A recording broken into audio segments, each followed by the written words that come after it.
પપ્પા આજે વરસાદ બહુ છે તો ખેડૂતોને નુકસાન પણ ઘણું થશે.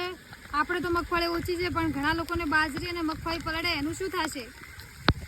જય જવાન જય કિસાન. આજે 3 તારીખ છે અને સવારથી જ વરસાદ દાબીજ પડી રહ્યો છે. ખરેખર વરસાદના કારણે બનાસકાંઠામાં કરોડો રૂપિયાનું નુકસાન છે. જો મારી મગફળી પણ પાણીમાં તરી રહી છે અને બધી જ જગ્યાએ બાજરી મગફળીમાં મોટું નુકસાન છે. હજુ મગફળી તો 50% ઊભી છે, નવી વાવણી માત્ર 10% થઈ છે. આના કારણે બનાસકાંઠા અને ગુજરાતના ખેડૂતોને લાખ કરોડ રૂપિયાનું નુકસાન છે.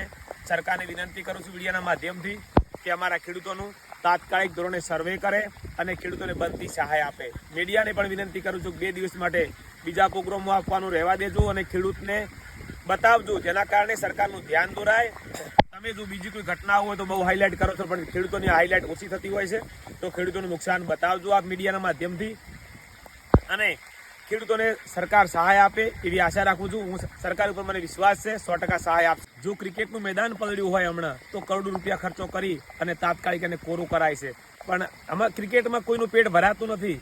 અને આ તો એક અન્નદાતા છે સાહેબ. અન્નદાતાના કારણે આજે લોકોનું પેટ ભરાય છે.